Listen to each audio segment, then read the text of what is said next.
It all started a long time ago with the fourth son of Winona. The father being Apungishimuk, a Manitou from the west, who represents old age and death, the destiny and the end of everything. A thunder being, this fourth son was named Nanabuju. Now, Nanabuju, being fathered by Manitou, made him half human and half Manitou. Shortly after birth, Nanabuju Winona walked into the spirit world and left the responsibility of raising Nanabuju to his Nokomis. How extraordinary was this newborn son that just moments after his birth he was able to talk. Aside from this, Nanabuju was like any other child. He was timid and everything frightened him.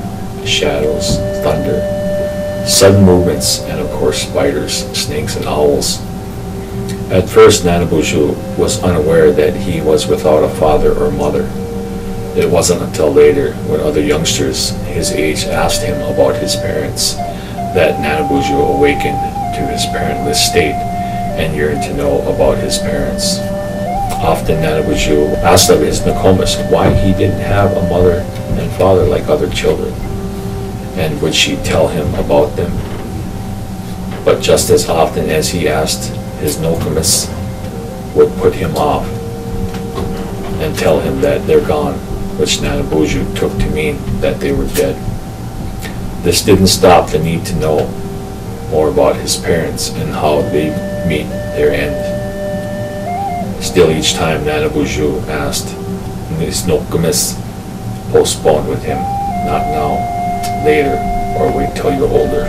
Finally, when Nanabuju was 20, she told him what his mother was like and how she died not long after his birth. She also told him of his brothers, Maji Kawis, Okawis, and Chibi Abuzu, whom he didn't know and who had long gone from home. Last, she told him of his father, Imanidu, who was believed to live out west somewhere. All of what she told him was new and exciting and prompted question after question about his brothers. But Nanabuju's mood changed from excitement to sadness during the discussion, as he thought about his father who had not cared enough to come see him even once since his childhood. That his father should still be alive, unpunished for what he had done and not done, infuriated Nanabuju. To Nanabuju, it just didn't seem fair that anyone, be it human or Manitou, be able to perpetrate such an injustice without paying a penalty.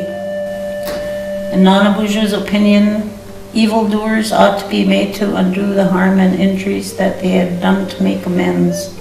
So Nanabuju decided it was up to him to make his father regret the day he was born, out of love and respect for his mother. If he could, he would make Apungishimuk cry and then beg for mercy. Through all his rage, Nanabuju had forgotten that the object of his resentment was a Manitou. With his mind made up to hunt down his father and punish him, Nanabuju commissioned the arrow maker to make the finest arrows and the finest bow and took to carrying a war club at all times, striking stumps and trees in practice. This behavior was entirely out of character for him. His kin and neighbors were both confused and startled by his strange conduct and explanations for practicing war cries and striking posts. Now, Nanabuju's grandmother warned him of the difficulties and dangers to be faced. The first challenge, to find his father without knowing where Manitou dwelt, would be nearly impossible. If by some wild chance he were to find and encounter his father, he would meet an end as horrible as one could imagine. If Manitou could destroy him with one blow, blast him into nothingness with a bolt of lightning, or by a mere wish change him into insect to be tormented by birds and other creatures, worse still was the fate he would suffer after his death, to spend eternity in void as an outcast, condemned never to join his ancestors in the land of souls. Nothing anyone said would change the mind of Nanabuju. How dare they question my intelligence and judgment? It was not they who were abandoned, no. No one was going to talk or scare him out of his mission to avenge his mother. Being that no one could change his mind, they urged him to undertake a purification ceremony in the sweat lodge and to seek the patronage of the Manitous through dreams, which was the least he could do for his own sake. Being a skeptic of the spiritual practices, Nanabuju reluctantly agreed to go through the purification rites and go on a fast to solicit a dream. But these things he did were not for the proper reasons, but only to patronize his grandmother and for no other reason.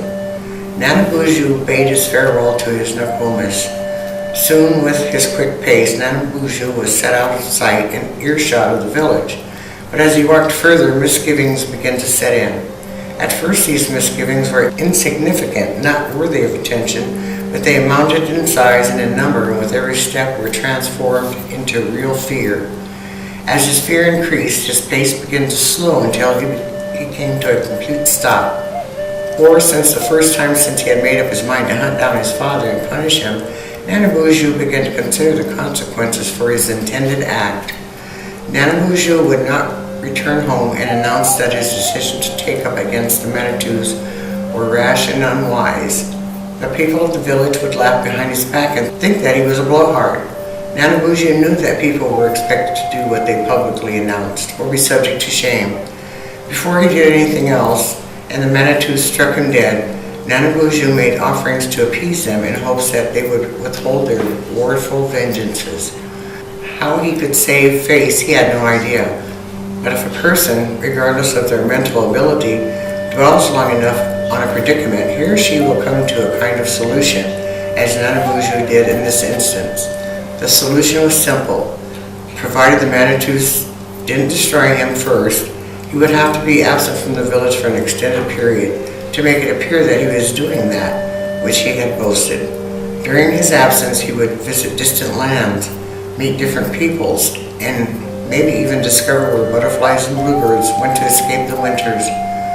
Why he would follow the sun to the rims of the earth to see for himself where it fell or discover why it went out every night. There was no shortage to the ventures that he could pursue in the coming months to while away his time instead of scouring the land for a Manitou whose whereabouts was anyone's guess. More than anything, Nanabuju wanted to know where the sun spent the nights, and with the thought in mind, he resumed his journey. Nanabuju traveled all the way across the plains near the great mountains. At the base of the mountains, he stumbled upon the camp of an old man, who spoke the same language as he did. The old man was curious to know why Nanabuju was so far from his home. Nanabuju readily obligated by explaining his abandonment by his father and his mission to whip the old man and make him beg for mercy and cry like a beaten dog.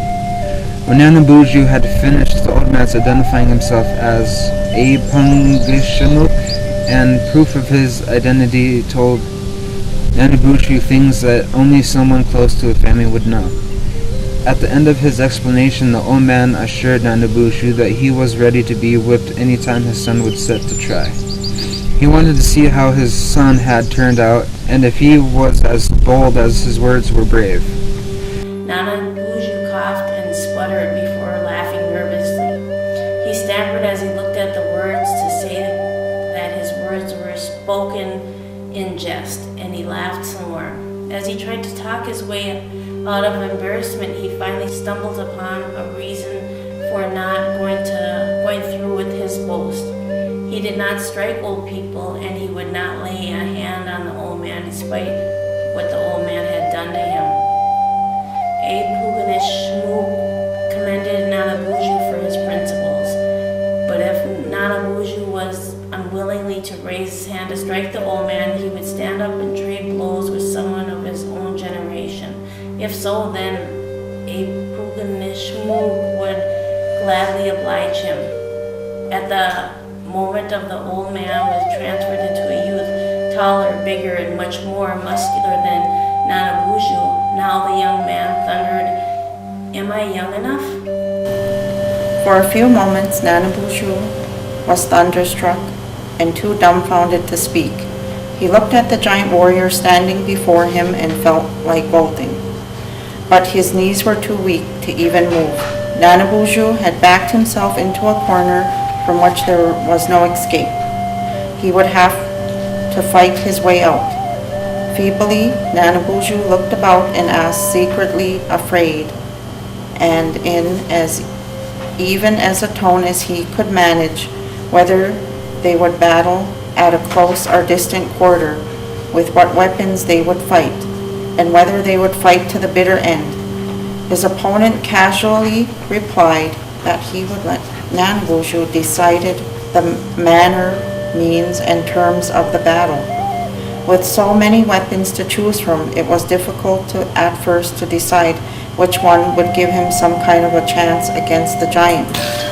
After some deliberation, Nanabuju granted his father the use of a bow and arrows. While he would use fist-sized stones, his father agreed. Nanabuju then paced off the distance and drew the battle line some 120 paces, well out of reach of the arrows, but well within the reach of pitched stones. With that done, he gathered the flint rock until he had assembled a large stockpile for his arsenal. When he guessed he had enough, he hailed his father with "All's ready." Without waiting for his father to get set, Nanabuju launched many rocks in the direction of his opponent as hard and as fast as he could pick them up. Despite his accuracy, they veered off to one side, just in front of his father, as if there were an invisible shield standing upright in front of him. Meanwhile, Pangishimuk looked on for a while before drawing his weapon and aiming it at Nanabuju. The arrow whined as it streaked towards its target, leaving behind a blue-white tail of smoke. The flaming arrow kicked up gravel as it bore into the ground at Nanabuju's feet. Nanabuju leaped, but before he landed on his feet, another arrow struck towards him, sizzling as it tore into the ground where it disappeared. The arrows came at him steadily, one after another. Soon Nanabuju was leaping up and down, from side to side, in a frantic effort to save his life. In a short while, Nanabuju lost the spring in his legs. He didn't leap as high or so quickly. Now Nanabuju cried and prayed as he slumped to the ground in front of his arsenal. As he lay on the ground, he instinctively covered his head with his arms, as if their arms could ward off the arrows. His whole body stiffened in anticipation of an arrow driving into his back, burning and drilling even deeper. The hiss and spit of arrows broke off, but Nanabuju was not even aware of the fact that they had stopped. So caught up in anticipation of the end, he didn't even hear the footsteps. Ew! Nanabuju let out a scream as he felt something press against his shoulder. "Oh, get up," a voice said. "You look silly laying there like a shoe-dog." Feeling no burning pain of fire in his shoulder, Nanabuju put his hand to his shoulder, but kept his eyes closed. At last, feeling no pain or blood, he opened his eyes and looked up into the face of his father. He tried to rise to his feet, but was too weak to do so. He lay there until he regained his strength. Back at the old man's camp, Pangishimuk unwrapped an object from a buckskin casing, such as Nanabuju had ever seen before. The old man explained that the object was a pipe that came from the Manitous, and as such was a sacred object. Among the Manitous, it was smoked to foster goodwill, peace, and brotherhood. The old man explained that he meant to give it to Nanabuju as a symbol of their reconciliation if Nanabuju so wished, so Nanabuju could promote its use among the Anishinaabe people.